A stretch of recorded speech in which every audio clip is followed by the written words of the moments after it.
Hello students, welcome on our online learning platform let's study India. BSc first semester हम लोग पढ़ रहे थे। यूनिट 1 मैंने स्टार्ट कर दी थी। काफ़ी सिलेबस मैंने डिस्कस कर दिया है, ठीक है। काफ़ी टॉपिक्स कवर कर चुके हैं हम।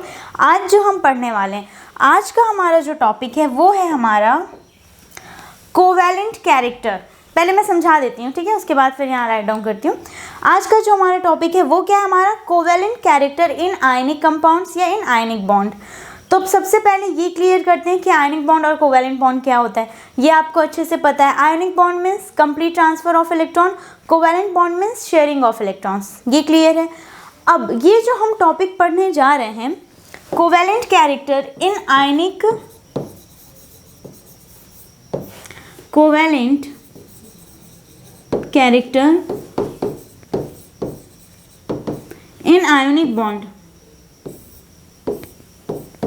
ठीक है। तो ये जो हम covalent character in ionic bond पढ़ने जा रहे हैं, इसका मतलब क्या है, पहले ये चीज़ क्लियर कर लेते हैं, ठीक है।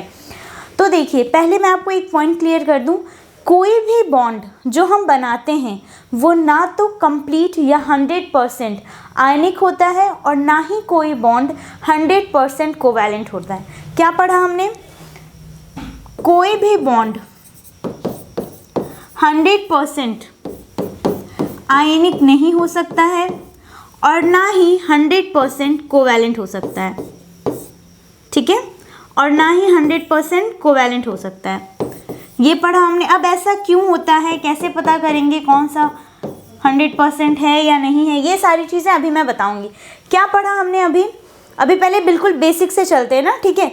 तो पहले आयनिक बॉन्ड कोवैलेंट बॉन्ड क्या, ये क्लियर हो गया। उसके बाद हमने क्या देखा, कोई भी बॉन्ड, कोई भी अगर आयनिक बॉन्ड किसी कंपाउंड में है, आयोनिक बॉन्ड, तो वो कंप्लीटली मीन्स 100% आयोनिक नहीं होगा।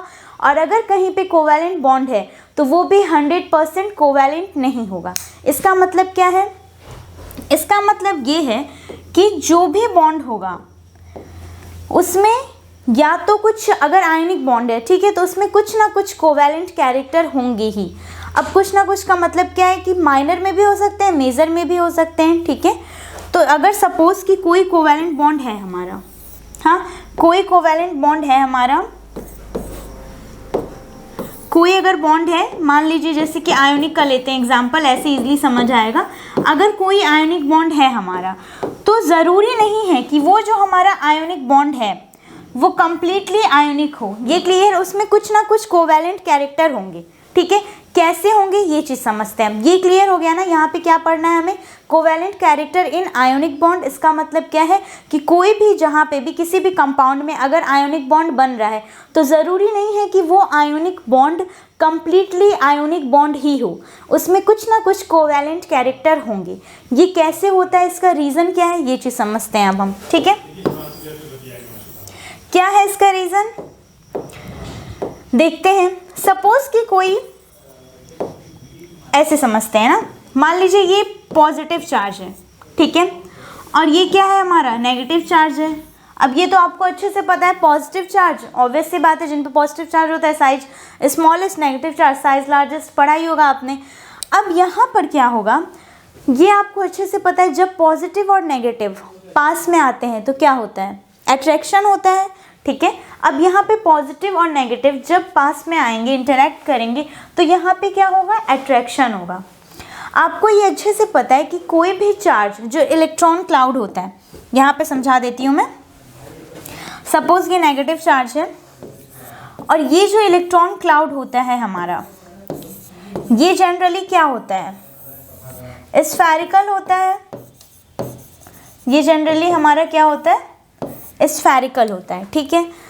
अब ये जो हमारा स्फेरिकल शेप है, अब ये तो आपको पता है ये कोई फिक्स्ड शेप नहीं है। इलेक्ट्रॉन को हम कैसे, एज अ वेव समझते हैं। खैर वो तो अलग बात हो गई, वेव वो मैं जब पढ़ाऊंगी वो यूनिट, सेकंड यूनिट, तो उसमें मैं बताऊंगी। फिलहाल के लिए आप ऐसे समझो, electron cloud.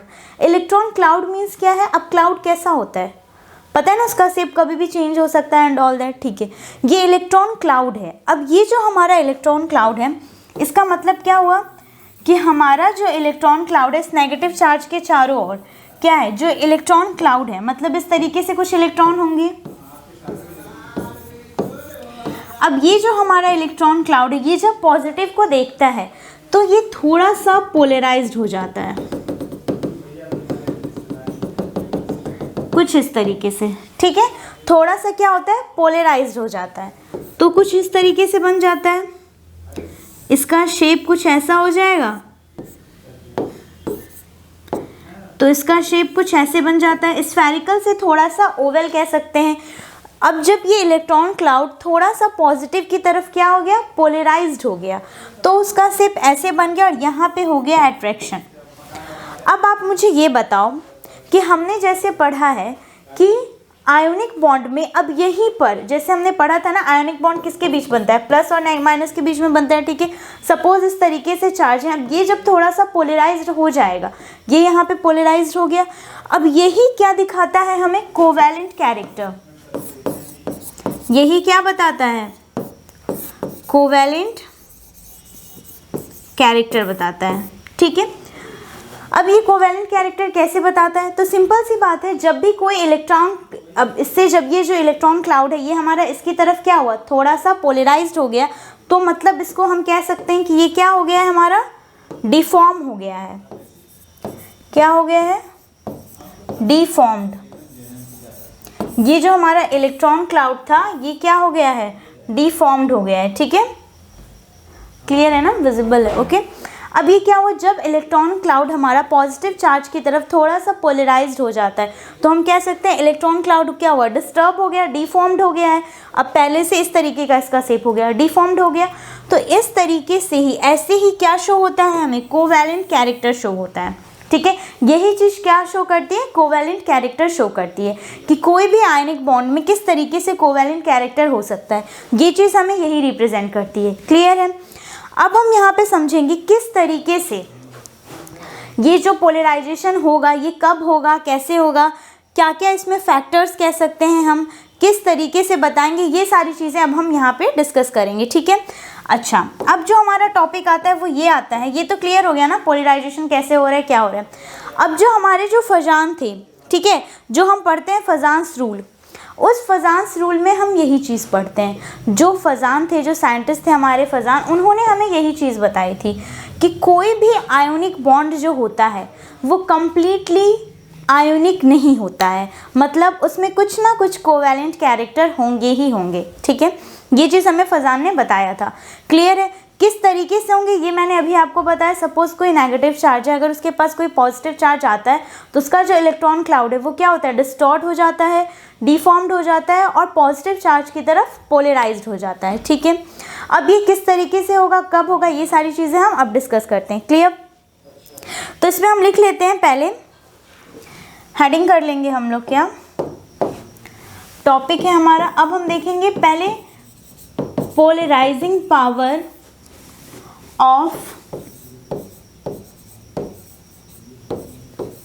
Of cation. Polarising power of cation का मतलब है यहाँ पे किस तरीके से ये हमारा पोलराइज्ड हो रहा है, ठीक है। अब यहाँ पर जो मैंने आपको बताया था ऐसे समझते हैं हम। सपोज कोई नेगेटिव है, ठीक है, इलेक्ट्रॉन क्लाउड, अब आप समझ ही गए हो इतना। अब ये मुझे बताइए, और यहाँ पे क्या है, पॉजिटिव चार्ज है, ठीक है। अब ये जो इलेक्ट्रॉन क्लाउड है ये पोलराइज्ड हो रहा है, ये क्या हो रहा है, पोलराइज्ड हो रहा है, पोलराइज्ड हो रहा है। किसकी वजह से पोलराइज्ड हो रहा है, तो इस पॉजिटिव चार्ज की वजह से हो रहा है। तो मतलब ये जो पोलराइजेशन है, ये जो इलेक्ट्रॉन क्लाउड जो पोलराइज्ड हो रहा है, तो ये पॉजिटिव चार्ज की वजह से हो रहा है ना। तो ये जो हमारा पॉजिटिव चार्ज है, तो ये जो हमारा जो पोलराइजेशन है ये इस पॉजिटिव चार्ज के पोलराइजिंग पावर पर डिपेंड करेगा, कह सकते हैं ना हम, क्योंकि ये जो हमारा इलेक्ट्रॉन क्लाउड है ये जो पोलराइज्ड हो रहा है ये किसकी वजह से हो रहा है, इस पॉजिटिव चार्ज की वजह से हो रहा है। मतलब ये जो हमारा पोलराइजिंग है ये इस positive charge that mean cation के पोलराइजिंग पावर पे डिपेंड करेगा, कह सकते हैं हम, केटायन के पोलराइजिंग पावर पे डिपेंड करेगा। कह सकते हैं हम कि हमारा जो पॉजिटिव चार्ज है वो जो केटायन है इसके पोलराइजिंग पावर पे इलेक्ट्रॉन क्लाउड या नेगेटिव चार्ज का पोलराइज्ड जो ये हो रहा है वो डिपेंड करेगा, ठीक है। या हम कह सकते हैं इलेक्ट्रॉन क्लाउड जो डिफॉर्म्ड हो रहा है वो किस पे डिपेंड करेगा, पॉजिटिव चार्ज मीन्स केटायन के पोलराइजिंग पावर पे, कह सकते हैं, ठीक है। अब हम समझते हैं यहाँ पे कि ये कैसे कह सकते हैं हम, ठीक है, और क्या क्या कंडीशन होगी कि हमारा ये जो पोलराइजिंग पावर है हमारा वो डिपेंड करेगा। देखते हैं। पोलराइजिंग पावर ऑफ केटायन, मतलब केटायन की पोलराइजिंग पावर पर डिपेंड कर रहा है। कैसे कर रहा है ये भी मैंने बताया, क्योंकि पॉजिटिव चार्ज का जैसा पोलराइजिंग पावर होगा उस तरीके से इलेक्ट्रॉन क्लाउड पोलराइज्ड होंगे, और जिस हिसाब से पोलराइज्ड होंगे उसी हिसाब से कोवैलेंट कैरेक्टर बढ़ेगा या फिर घटेगा, जो भी होगा। समझते हैं। तो जो पोलराइजिंग पावर ऑफ केटायन में हमारा जो फर्स्ट पॉइंट आता है वो क्या आता है। अब एक चीज़ यहाँ पे बहुत इंपॉर्टेंट पॉइंट आती है, आप नोट करके अपने नोट्स में लिख सकते हो। वो क्या है कि जब हमारा ये जो हमारा पॉजिटिव चार्ज है और ये जो हमारा इलेक्ट्रॉन क्लाउड है, ये जब हमारा पोलराइज्ड हो रहा था या पोलराइज्ड हो रहा है तो कोवैलेंट कैरेक्टर कैसे इंक्रीज हो रहा है, ये क्वेश्चन आपके माइंड में आएगा ही। ऑब्वियस सी बात है कि मैम ठीक है, ये कोई आयोनिक बॉन्ड था, ठीक है, उसमें जो नेगेटिव चार्ज था, नेगेटिव का जो क्लाउड था वो पॉजिटिव को देख के उसकी तरफ अट्रैक्ट होता है, तो इसलिए नेगेटिव चार्ज का जो इलेक्ट्रॉन क्लाउड है वो क्या हो रहा है, डिस्टॉर्ट हो रहा है या डीफॉर्म्ड हो रहा है, और इसकी तरफ क्या हो रहा है, पोलराइज्ड हो रहा है। तो इस वजह से इसका स्ट्रक्चर कुछ इस तरीके से हो रहा है, स्फेरिकल से ये बन जा रहा है, थोड़ा ओवल टाइप में बन जा रहा है, ठीक है। तो आपके दिमाग में क्वेश्चन आएगा इसका कोवैलेंट कैरेक्टर से क्या कनेक्शन है। हम कैसे कह सकते हैं कि अगर पोलराइजेबिलिटी या polarisability is the wrong term, हाँ, पोलराइजिंग जो है, पोलराइजेशन हो रहा है, तो हम ये कैसे कह सकते हैं कि वहाँ पे कोवैलेंट कैरेक्टर इंक्रीज हो रही होगी या डिक्रीज हो रही होगी। तो बिल्कुल कह सकते हैं। क्यों कह सकते हैं, इसका रीज़न ये है, कोवैलेंट में हमने क्या पढ़ा है, आप मुझे बताओ। आपने जो कोवैलेंट पढ़ा है, कोवैलेंट बॉन्ड में हमने क्या पढ़ा है, तो हम बचपन से पढ़ते आ रहे हैं कोवैलेंट बॉन्ड क्या होता है हमारा। तो क्या कोवैलेंट बॉन्ड में हमने पढ़ा है sharing of electrons, sharing of electrons, यही पढ़ते आ रहे हैं हम, ठीक है। मतलब कोवैलेंट बॉन्ड में हमारा क्या होगा, जनरली इलेक्ट्रॉन्स की शेयरिंग होती है। अब इलेक्ट्रॉन्स की शेयरिंग कैसे होगी, ऑब्वियस सी बात है, थोड़ा सा अट्रैक्शन बढ़ेगा, पॉजिटिव नेगेटिव में थोड़ा सा अट्रैक्शन होगा, वो थोड़ा थोड़ा पास आएंगे एक दूसरे के, उसके बाद ही होगा ना। जैसे यहाँ पे हम समझ लेते हैं, ये है हमारा पॉजिटिव और ये है हमारा नेगेटिव, मतलब अब इसको समझ लो आप, ये इलेक्ट्रॉन एज अ कंसीडर कर लो, ठीक है। ये क्या होगा, इसको हम एज अ इलेक्ट्रॉन कंसीडर कर लेते हैं, ठीक है। अब ये जो पॉजिटिव चार्ज है, ये जो हमारा इलेक्ट्रॉन है, अब जब इलेक्ट्रॉन इसकी तरफ पोलराइज्ड हो रहा है, इट मीन्स दैट कि ये इसके पास आना चाहता है, इस पॉजिटिव चार्ज के पास आना चाहता है। तो इसको हम लोग एक तरीके से शेयरिंग ऑफ इलेक्ट्रॉन से भी कनेक्ट कर सकते हैं। पूरी तरीके से शेयरिंग नहीं हो रहा है, क्योंकि ये इलेक्ट्रॉन क्लाउड पूरी तरीके से इसके पास नहीं जा रहा है, बस थोड़ा सा अट्रैक्ट हो रहा है, जिसको हम केमिस्ट्री में टर्म क्या देंगे, पोलराइजेशन, ठीक है।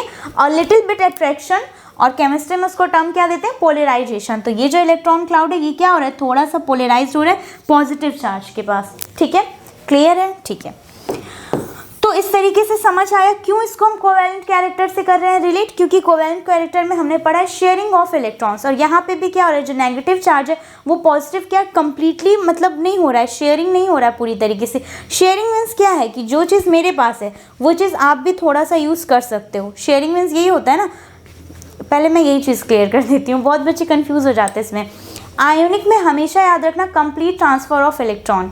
कंप्लीट ट्रांसफ़र ऑफ इलेक्ट्रॉन के का मतलब क्या है, मेरे पास इलेक्ट्रॉन था, ठीक है, मैंने वो आपको दे दिया है, अब वो मेरा नहीं है। जैसे सपोज़ ये पेन है, just for example this is a electron, okay, अभी ये मेरे पास है, ठीक है, फिर ये इलेक्ट्रॉन मैंने आपको दे दिया है, तो अब ये क्या, मैंने कंप्लीट ट्रांसफ़र कर दिया है, अब ये आपके पास चला गया है, ठीक है। अब नो मैटर क्या सिचुएशन आएगी कि आप मुझे वापस करोगे, नहीं मन होगा आपका तो आप नहीं भी वापस करोगे, ठीक है। तो ये चीज़ क्या है, ये आयोनिक बॉन्ड का एग्जाम्पल है, कंप्लीट ट्रांसफ़र ऑफ इलेक्ट्रॉन, ठीक है। मेरे पास ये इलेक्ट्रॉन था, ये मैंने आपको दे दिया है, तो अगर मैंने तो मैं क्या हो गई, डोनर हो गई, क्योंकि मैंने ये आपको दे दिया, और आप क्या हो गए, एक्सेप्टर हो गए। तो मैं जब डोनर हुई तो मेरे पे कौन सा चार्ज आएगा, पॉजिटिव चार्ज, आप पे कौन सा चार्ज आएगा, नेगेटिव चार्ज, और हमारे बीच कौन सी बॉन्डिंग हो गई, आयोनिक बॉन्ड हो गई। ये क्लियर है। एक बार कोवैलेंट को क्लियर करते हैं। कोवैलेंट मीन्स शेयरिंग होता है, शेयरिंग ऑफ इलेक्ट्रॉन मीन्स मेरा जो इलेक्ट्रॉन है, सपोज जैसे ये पेन है, ये मेरे पास ही रहेगा, बट हाँ जस्ट बिकॉज ऑफ अभी आपको ज़रूरत है तो इस वजह से मैं थोड़ी देर के लिए आपको दे सकता हूँ, या फिर हमेशा के लिए भी दे सकता हूँ, बट इस तरीके से दूंगा कि कि जब मुझे ज़रूरत होगी तो मैं ये चीज़ आपसे वापस ले सकती हूँ। शेयरिंग मीन्स यही होता है, ठीक है, कि मैं अपनी इच्छा से दे रही हूँ, प्लस मैं पूरी तरीके से ये आपका नहीं है, कुछ ऐसी सिचुएशन आएगी कि मैं इसे वापस भी ले सकती हूँ, ठीक है। कंप्लीट ट्रांसफ़र नहीं होता है। कोवैलेंट में क्या होता है, शेयरिंग होती है। शेयर मीन्स कि आप भी लो मैं भी लूँ, दोनों लोग यूज़ करेंगे इसका, ठीक है। अगर सपोज़ ये पेन है, ये मैं आपसे शेयर करूँगी, इसका मतलब क्या है कि जब मुझे ज़रूरत होगी मैं भी यूज़ कर सकती हूँ, जब आपको ज़रूरत होगी आप भी यूज़ कर सकते हो। क्लियर है इतना? इसीलिए अब जब यहाँ पे जो हम लोग ये वाला केस डिस्कस कर रहे हैं, ये क्लियर हो गया ना। कोवैलेंट में क्या है कि मेरी चीज़ मेरे पास ही रहेगी, बट ये है कि हाँ जस्ट मतलब थोड़े टाइम के लिए मैं आपको दे सकती हूँ, दोनों लोग यूज़ करेंगे, ऐसे कह सकते हैं। इसीलिए ये जो पोलराइजिंग पावर, इसको हम लोग कोवैलेंट से रिलेट कर सकते हैं, ठीक है, क्योंकि कोवैलेंट में भी क्या हो रहा है, पोलराइजेशन हो रहा है ना, क्योंकि वहाँ पे भी क्या, इलेक्ट्रॉन पूरी तरीके से शेयर नहीं हुए हैं, बस क्या हुए हैं, थोड़े से अट्रैक्ट हुए हैं, ठीक है, थोड़े से पोलराइज्ड हुए हैं। क्लियर है? तो जब पोलराइजेशन होगा तो उसी के साथ साथ क्या होगा, कोवैलेंट कैरेक्टर भी डिपेंड करता है उस पर, इंक्रीज या डिक्रीज। क्लियर है इतना? अगर नहीं क्लियर हो, क्योंकि देखिए मैं यहाँ पे पढ़ा रही हूँ तो ऑब्वियस सी बात है मेरी कोशिश यही रहेगी कि आपको एक एक चीज़ क्लियर हो, बट सपोज इफ़ अगर कोई पॉइंट क्लियर नहीं है तो मैं हमेशा बोलती हूँ कि आप मुझे कमेंट्स में पूछ सकते हो, क्योंकि ये क्या है, this is one is the online learning platform. Online में क्या है कि हम आपस में बात नहीं कर सकते हैं, ठीक है। तो ये चीज़ है कि आपको अगर कोई भी पॉइंट है तो आप मुझसे कमेंट्स में पूछ सकते हो, फिर मैं उस चीज़ के लिए, अगर मेजॉरिटी में एक ही डाउट रहेगा तो मैं उस चीज़ के लिए एक स्पेसिफिक वीडियो बना दूँगी, ठीक है। क्लियर है? कोई भी डाउट हो, नो मैटर कि कैसा, अगर बेसिक है कुछ तो वो भी पूछ सकते हो, मैं आपको कमेंट्स में ही रिप्लाई कर दूँगी, समझा दूँगी, ठीक है। ये क्लियर हो गया। पोलराइजिंग पावर किस तरीके से होगी, कैसे इसको समझेंगे हम, किस तरीके से पोलराइजिंग पावर कोवैलेंट कैरेक्टर से है, मतलब किस तरीके से रिलेट कर रहे हैं, ये सारे पॉइंट्स क्लियर हो गए, ठीक है। ये भी समझ आ गया कि क्यों केटाइन का पोलराइजिंग पावर हम पढ़ रहे हैं, क्योंकि केटाइन की ही वजह से एनायन उसकी ओर पोलराइज हो रहा है, उसकी ओर अट्रैक्ट हो रहा है। तो ऑब्वियस सी बात है केटाइन पे ये चीज़ डिपेंड कर रही है। तो समझते हैं केटाइन को फिर डिटेल में, ठीक है। चलिए आ जाइए। हाँ, अब केटाइन में जो हमारा है फर्स्ट पॉइंट जो है हमारा, अगर आप चाहो तो आप कॉपी पेन लेकर भी बैठ सकते हो, नोट्स भी बना सकते हो इसमें, वैसे मैं नोट्स प्रोवाइड करूंगी, मैंने बहुत बार कहा है ये चीज़, ठीक है। अब polarising power of cation, cation जो हमारा होता है उसकी पोलराइजिंग पावर में जो फर्स्ट पॉइंट हमारा आता है वो क्या आता है, साइज ऑफ, वो क्या आता है हमारा, size of cation, size of cation, मतलब जो फर्स्ट पॉइंट है हमारा वो है हमारा साइज ऑफ केटाइन। केटाइन की साइज से मतलब है यहाँ पे। अब क्या मतलब होगा, केटाइन की साइज किस तरीके से इसको डिफाइन कर रही है देखते हैं। तो देखिए आपको ये अच्छे से पता है कि सपोज अगर पॉजिटिव चार्ज है, ठीक है, और साइज इतनी बड़ी है, ठीक है, और एक साइज और ले लेते हैं जो मिडिल में है थोड़ा, और एक ले लेते हैं बिल्कुल छोटा। अब आप थोड़ा सोचो कौन इलेक्ट्रॉन क्लाउड को ज़्यादा अट्रैक्ट करेगा। सपोज यहाँ पे क्या है, हमारा इलेक्ट्रॉन क्लाउड है, ठीक है। अब इसको ज़्यादा अट्रैक्ट कौन करेगा, एक्चुअली मेरी राइटिंग थोड़ी ख़राब है, ठीक है, इस वजह से आप मतलब इसको मत देखो, स्ट्रक्चर ये थोड़ा अजीब सा बन गया है, क्लाउड, इलेक्ट्रॉन क्लाउड जो है पॉजिटिव चार्ज का जो क्लाउड है, तो बट आप इसको समझ लो, ठीक है। ये क्या, this one is the largest size, this one is the middle and this one is the smallest, okay, इस तरीके से इसको समझ लो। अब यहाँ पे हम समझते हैं इसको, ये सपोज कि हमारा क्या है, एक इलेक्ट्रॉन क्लाउड है, इलेक्ट्रॉन्स में रेड से बना देती हूँ ना, ये हमारे क्या है, इलेक्ट्रॉन है,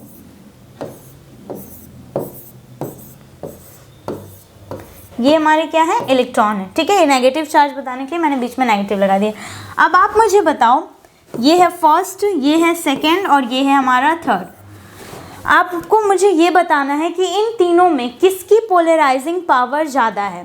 टेल मी, थोड़ा सोचो आप। देखो मैं बताती हूँ, अगर सपोज कि फर्स्ट वाला जो है, ये जो हमारा फर्स्ट है, ये अगर इलेक्ट्रॉन क्लाउड के पास जाएगा, ठीक है, तो इसमें खुद ही आप देखो कि ये जो पॉजिटिव चार्ज है कितने दूर दूर हैं, जितना बड़ा साइज लार्जेस्ट होगा, ऐसा तो नहीं है कि चार्ज भी बढ़ जाएंगे, चार्ज तो उतने ही रहेंगे, बट कितने दूर दूर रहेंगे, काफ़ी दूर है, काफ़ी डिस्टेंस है इनके बीच में ना। तो ये जो हमारा डिस्टेंस है वही हमें क्या बताता है, ये चीज़ मैं आपको आज क्लियर कर दे रही हूँ, ठीक है। वैसे तो 11th का ही है ये, बट इतना डिटेल में बताया नहीं जाता है, ठीक है, बट मैं आपको बता रही हूँ। ये जो साइज लार्जेस्ट है, इसकी वजह से क्या हो रहा है, पॉजिटिव चार्ज के बीच डिस्टेंस बहुत कम है। अब जब इनके बीच डिस्टेंस कम है तो ऑब्वियस सी बात है, एक उधर भागेगा एक उधर भागेगा, इस तरीके से हम कह सकते हैं मूवमेंट होगा। पूरी तरीके से सभी क्या है, कॉम्पैक्ट नहीं है, कंबाइंड नहीं है। तो अगर ये किसी को अट्रैक्ट करने भी जाएंगे, सपोज कि ये दो इलेक्ट्रॉन नहीं कह सकते, ये दो पॉजिटिव चार्ज, ये जो कैटायन है ये अट्रैक्ट भी करें, बट ये बाकी नहीं कर पाएंगे, क्योंकि क्या, चार्ज डिस्टेंस बहुत ज़्यादा है। क्लियर है, ठीक है, ये क्लियर हो गया। तो क्या कह सकते हैं हम कि ये सबसे कम अट्रैक्ट करेगा इलेक्ट्रॉन क्लाउड को, मिडिल वाला जो है। अब यहाँ पे जो है, ये जो मिडिल वाला मतलब जो सेकंड वाला है, जो हमारा सेकंड वाला है, ये लार्जेस्ट साइज से थोड़ा सा ज़्यादा अट्रैक्ट कर पाएगा, क्योंकि इसके जो पॉजिटिव चार्ज हैं ये थोड़ा पास पास हैं। तो अगर ये दो अट्रैक्ट कर रहे हैं तो ऑब्वियस सी बात है धीरे धीरे ये भी आ जाएंगे, ठीक है। क्लियर है, जैसे इलेक्ट्रॉन आ रहा है इनके पास, तो अगर ये दोनों बाइंड कर रहे हैं धीरे धीरे ये सभी भी बाइंड कर सकते हैं। लेकिन जब हम स्मॉलेस्ट पे आते हैं, जैसे हमने अभी क्या देखा कि जो फर्स्ट है वो सबसे कम करेगा, तो फर्स्ट से ज़्यादा सेकंड जो मिडिल साइज वाले हैं वो ज़्यादा कर लेंगे अट्रैक्ट। अब थर्ड की अगर हम बात करें तो आप खुद देखो कि थर्ड में जो पॉजिटिव चार्ज हैं कितने ज़्यादा पास पास हैं, देख रहे हो कितना कम डिस्टेंस है इनके बीच। तो अगर एक भी ये जो इलेक्ट्रॉन क्लाउड है, ये सपोज कि इन पॉजिटिव चार्ज जो यहाँ पे हैं इनसे अगर अट्रैक्ट होगा तो ऑब्वियस सी बात है ये भी, इनके बीच डिस्टेंस इतना कम है, सभी क्या है, बहुत कंबाइंड है। इसको अगर ऐसे एग्जांपल लो, यूनिटी, इनमें बहुत ज़्यादा यूनिटी है, इनमें बहुत कम है, इनमें बहुत ही ज़्यादा कम है। तो जिनके बीच यूनिटी कम होती है वो ईजिली, अब सपोज कि ये दो पॉजिटिव चाहते भी हैं उस इलेक्ट्रॉन से बॉन्डिंग करना, तो ये बाकी नहीं चाहते हैं। इस तरीके से आप समझ सकते हो, ठीक है। ये जो सेकंड वाला है इसमें कुछ चाहते हैं कुछ नहीं चाहते। थर्ड में क्या है, सभी में बहुत ज़्यादा, सभी में यूनिटी है, ठीक है। तो क्या करते हैं, सभी का जो व्यू है वो बिल्कुल एक है। अब जब इलेक्ट्रॉन आएगा तो सभी क्या करेंगे, एक साथ बाइंड कर लेंगे, तुरंत कर लेंगे। इस एग्जाम्पल से समझ सकते हो। लेकिन लॉजिक क्या है इसके पीछे, तो इसके पीछे ये लॉजिक है कि इन पॉजिटिव चार्ज के बीच डिस्टेंस बहुत ज़्यादा होता है। बहुत ज़्यादा डिस्टेंस होने की वजह से सपोज कि ये जो इधर होंगे, यहाँ पर जो होंगे फ्रंट साइड में इलेक्ट्रॉन क्लाउड के पास जो पॉजिटिव चार्ज होंगे वो तो अट्रैक्ट हो जाएंगे, लेकिन जो पीछे होंगे वो उतना ज़्यादा अट्रैक्ट नहीं हो पाएंगे। क्यों नहीं हो पाएंगे, क्योंकि इनके बीच क्या है, डिस्टेंस ज़्यादा है। क्लियर। सेम कॉन्सेप्ट आप मिडिल पे लगा सकते हो। मिडिल में क्या है, थोड़ा डिस्टेंस कम है तो ठीक है, कह सकते हैं इससे थोड़ा सा ज़्यादा अट्रैक्ट कर लेगा। लेकिन थर्ड में जो चार्जेस है, पॉजिटिव चार्ज है, वो बहुत ज़्यादा हैं, ठीक है। ये सभी के सभी जो है बहुत ज़्यादा क्या है, कंबाइंड है, ठीक है। तो सबसे ज़्यादा कौन करेगा, थर्ड करेगा। क्लियर हुआ, ठीक है। चलिए अब आते हैं, समझते हैं हम। ये क्लियर हो गया, अच्छे से समझ में आया है ये, ठीक है। अब साइज किस तरीके से बता रहा है ये चीज़ भी क्लियर है। तो हमने यहाँ पर क्या देखा कि जितनी स्मॉलर साइज होगी केटायन की, साइज ऑफ केटायन में क्या हमने देखा कि स्मॉलर, जितनी ज़्यादा स्मॉल साइज होगी, smaller size of cation increase polarising power, और कह सकते हैं हम लोग क्या, इंक्रीज कोवैलेंट कैरेक्टर। क्लियर है। अब ऑब्वियस सी बात है, जैसे एक बार इसको भी डायग्राम के थ्रू समझ लेते हैं हम। ये पॉजिटिव चार्ज है हमारा, ठीक है। यहाँ पे हमारा क्या है, ये इलेक्ट्रॉन क्लाउड है, ठीक है। अब जब इसको यहाँ पे अट्रैक्ट करेगा तो ये क्या है, अब यहाँ पे चार्ज है क्या, छोटी सी है, लार्जेस्ट चार्ज है, सॉरी बहुत ज़्यादा चार्ज है, और प्लस ये क्या है हमारा, बहुत साइज क्या है, बहुत ज़्यादा स्मॉलेस्ट है। तो ऑब्वियस सी बात है छोटी जगह के लिए इतने ही चार्ज क्या है, बहुत ज़्यादा है। तो ये आपस में क्या है, बहुत ज़्यादा कंबाइंड है। तो जब इलेक्ट्रॉन क्लाउड आएगा तो इजीली पोलराइज्ड हो जाएगा। तो स्मॉलेस्ट साइज, जितनी ज़्यादा स्मॉलेस्ट साइज उतना अच्छा पोलराइजिंग पावर, उतना ही अच्छा क्या, कोवैलेंट कैरेक्टर, क्योंकि जितना ज़्यादा शेयरिंग, जितना ज़्यादा अट्रैक्शन रहेगा उतना ही अच्छा तो कोवैलेंट कैरेक्टर होगा, ठीक है। तो ये क्लियर हो गया। साइज ऑफ केटायन में हमने क्या देखा, जितनी स्मॉल साइज उतनी अच्छी पोलराइजिंग पावर, उतना ही अच्छा हमारा कोवैलेंट कैरेक्टर। क्लियर है, साइज ऑफ केटायन क्लियर हुआ, ठीक है। नेक्स्ट पे हम आते हैं। अब नेक्स्ट जो हमारा है वो है हमारा क्या, charge of cation.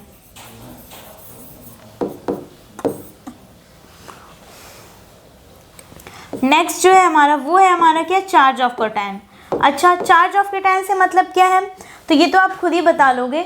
Charge of cation से मतलब ये है कि जितनी ज़्यादा चार्ज, जितना ज़्यादा पॉजिटिव चार्ज, या किसी भी एलिमेंट पे कह सकते हैं, जितना ज़्यादा पॉजिटिव चार्ज उतना अच्छा पोलराइजिंग पावर। क्यों, कैसे, तो अभी जस्ट मैंने सेम इसको साइज वाले से लेकर आप समझिए। साइज वाले में क्या है, जब साइज लार्जेस्ट रह रही है तो चार्ज क्या है, डिस्ट्रीब्यूट हो जा रहे हैं, डिस्टेंस बढ़ जा रहा है। ठीक है, तो एक तरीके से हम ये भी कह सकते हैं इतने बड़े साइज के लिए क्या है, चार्ज कम पड़ जा रहा है। ठीक है, एक बार इसको समझ ही लेते हैं हम लोग। ठीक है, सपोज कि 3 टाइप के हमारे पास एलिमेंट्स हैं। अब साइज तो हम समझ गए, स्मॉलर इन साइज तो क्या होगा, ग्रेटर द पोलराइजिंग पावर। यहाँ पे मैंने तीनों इक्वल साइज के लिए, ये थोड़ा छोटा हो गया, इसको बड़ा कर देते हैं। ये क्लियर है। अब देखिए समझते हैं हम इसमें चार्ज ऑफ कैटायन, मतलब कैटायन के चार्ज की बात हो रही है। मैंने आपको बताया कि जितना ज़्यादा चार्ज उतनी अच्छी पोलराइजिंग पावर। क्यों, समझते हैं। तो सपोज ये पॉजिटिव चार्ज, अच्छा इसमें कम बनाती हूँ ना मैं। अब देखिए पॉजिटिव चार्ज कम है, पॉजिटिव चार्ज। ठीक है, यहाँ पे थोड़ा ज़्यादा कर देते हैं और यहाँ पे बहुत ही ज़्यादा चार्ज कर देते हैं। अब आप मुझे बताओ, तीनों का साइज तो सेम है। ठीक है, तो तीनों साइज के व्यू से देखें तो तीनों क्या करेंगे, इक्वली अट्रैक्ट करेंगे, इक्वल पोलराइजिंग पावर होगी। लेकिन चार्ज के अकॉर्डिंग देखो तो कम चार्ज हैं तो ऑब्वियस सी बात है इनके बीच क्या है, डिस्टेंस भी ज़्यादा है। अब एक रूम है, सपोज ऐसे एग्जाम्पल लो, ये सपोज एक रूम है। ठीक है, अब इसमें सिर्फ 3 लोगों को बैठना है। ठीक है, तो अब 3 लोग कैसे बैठेंगे, दूर दूर बैठेंगे, बिल्कुल रिलैक्स होके बैठेंगे। सपोज 3 की जगह पे मैं उस रूम में 6 लोगों को ले आऊँ। ठीक है, अब 6 लोग क्या करेंगे, थोड़ा सा ही रिलैक्स, मतलब उनकी रिलैक्सेशन, जितना ज़्यादा वो कंफर्ट जोन में आराम से बैठे हुए थे उससे थोड़ा सा रिलैक्सेशन कम हो जाएगा। मतलब वो 6 लोगों के लिए क्या है, ऑब्वियस सी बात है, अगर 6 लोग हो गए तो स्पेस कम हो गया तो थोड़ा सा पास होकर बैठेंगे। लेकिन सपोज़ मैं 6 की जगह पे 12-13 लोगों को उस रूम में भर दूँ तो क्या होगा, तो वो काफ़ी ज़्यादा कॉम्पैक्ट होंगे। बिल्कुल ऐसे आप अपने क्लासरूम का भी एग्जाम्पल ले सकते हो। एक बेंच है, ठीक है, उस बेंच पे सपोज एक बच्चा बैठा है तो वो बिल्कुल आराम से बैठेगा, बिल्कुल रिलैक्स पोजीशन में। ठीक है, सपोज एक बच्चा और आ गया तो ठीक है, दोनों थोड़ा बिल्कुल ऐसे बैठ जाएंगे सीरियस पोजीशन में। बहुत ज़्यादा कंफर्ट जोन में तो बैठ नहीं पाएगा, तो दोनों लोग इस तरीके से बैठेंगे कि हाँ थोड़ा जगह मिल जाए। लेकिन सपोज कि 2 बच्चे और आ गए तो उस बेंच पे टोटल कितने बच्चे हो गए, 4 बच्चे हो गए। तो काफ़ी ज़्यादा एडजस्टमेंट, या कह सकते हैं काफ़ी ज़्यादा उन्हें दिक्कत होगी बैठने में, काफ़ी ज़्यादा पास होकर उन्हें बैठना होगा। ठीक है, सेम इसी तरीके से हम चार्ज को लेकर यहाँ समझ सकते हैं। इसमें क्या है, 3 चार्ज हैं तो बिल्कुल आराम से एक चार्ज वहाँ, एक चार्ज वहाँ, एक चार्ज वहाँ है। ठीक है, तो एक तरीके से कह सकते हैं डिस्टेंस भी बहुत ज़्यादा है चार्ज के बीच में। लेकिन यहाँ पे इससे थोड़ा सा ज़्यादा चार्ज है तो थोड़ा सा अट्रैक्शन होगा, थोड़ा सा पास होंगे। लेकिन इनमें क्या है, बहुत ज़्यादा चार्ज है। अब बहुत ज़्यादा चार्ज है तो क्या, बहुत कंबाइंड फॉर्म में होंगे। तो ऑब्वियस सी बात है, आपने पढ़ा है स्मॉलेस्ट साइज चार्ज क्या थे, कंबाइंड फॉर्म में थे।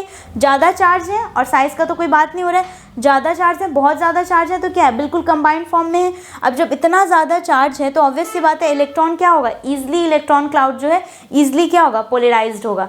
तो क्लियर हो गया। तो चार्ज ऑफ कैटायन में हमने क्या देखा, greater charge, charge of cation में हमने क्या देखा, greater charge, polarising power increase, covalent character increase. Clear है, ये 2 पॉइंट अच्छे से क्लियर हुआ। Size of cation, charge of cation किस तरीके से बता रहे हैं, चार्ज में याद रखना कि क्या हो जाएगा, ग्रेटर, और हमारा उसमें क्या हो जाएगा, सॉरी साइज ऑफ कैटायन में क्या हो जाएगा हमारा, स्मॉलर। क्लियर है, ये अच्छे से समझ में आया। ठीक है, अब नेक्स्ट हम देखते हैं क्या है हमारा स्यूडो नोबल गैस कॉन्फ़िगरेशन।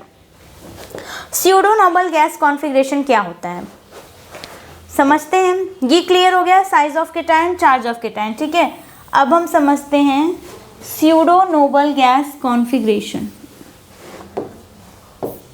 समझते हैं हम क्या, स्यूडो नोबल गैस कॉन्फ़िगरेशन। ठीक है, अब जो हमारा स्यूडो नोबल गैस कॉन्फ़िगरेशन है, इसके लिए पहले तो आपको ये समझना होगा कि नोबल गैस होता क्या है। ठीक है, अब नोबल गैस कॉन्फ़िगरेशन हमारा क्या है, जिसके इलेक्ट्रॉन्स क्या थे, आउटरमोस्ट शेल पूरी तरीके से क्या फुलफिल हो, वो था हमारा नोबल गैस। स्यूडो मीन्स क्या होता है, तो स्यूडो एक जनरल टर्म है, इसका मीनिंग होता है नकली। अब स्यूडो नोबल गैस का मतलब क्या है कि नकली नोबल गैस कॉन्फ़िगरेशन। तो जी बिल्कुल, जिस भी एलिमेंट का या जिस भी कंपाउंड का इस तरीके से शो हो कि उसका क्या है, नोबल गैस कॉन्फ़िगरेशन है, बट वो सिर्फ टेम्पररी हो। ठीक है, या किसी रीज़न से हो तो उसे हम क्या कहेंगे, स्यूडो नोबल गैस कॉन्फ़िगरेशन। ठीक है, तो आज हमने क्या पढ़ा, फजान्स रूल क्या है, किस तरीके से आयोनिक बॉन्ड में या आयोनिक बॉन्ड में कितना कोवैलेंट कैरेक्टर होता है ये किस तरीके से डिटरमाइन करेंगे, ये सारी चीज़ें देखी। क्यों होता है ऐसा, क्यों किसी आयनिक बॉन्ड में कोवैलेंट कैरेक्टर होता है, क्या होता है कोवैलेंट कैरेक्टर, फजान्स रूल क्या है, ये सारी चीज़ें हमने आज डिस्कस की। ठीक है, केटायन का इफेक्ट भी देखा कि केटायन का जो पोलराइजिंग पावर होता है वो किन किन पॉइंट्स पे डिपेंड करता है। ठीक है, तो ये सारी चीज़ें आज हमने कवर की। अपने नेक्स्ट लेक्चर में मैं आपको बताऊंगी स्यूडो नोबल गैस कॉन्फ़िगरेशन क्या होता है, प्लस एनायन का किस तरीके से इसमें रोल होगा, एनायन के कौन कौन से इफेक्ट होंगे, ये चीज़ें बताऊंगी और इस पर काफ़ी क्वेश्चंस भी कराऊंगी। ठीक है, सो आज के लिए इतना ही, क्योंकि ज़्यादा लंबी वीडियो हो जाएगी तो आप भी बोर हो जाओगे। ठीक है, तो इसलिए अभी इतना ही, नेक्स्ट लेक्चर में मैं आगे के टॉपिक्स कवर करूँगी। तब तक के लिए थैंक यू वेरी मच।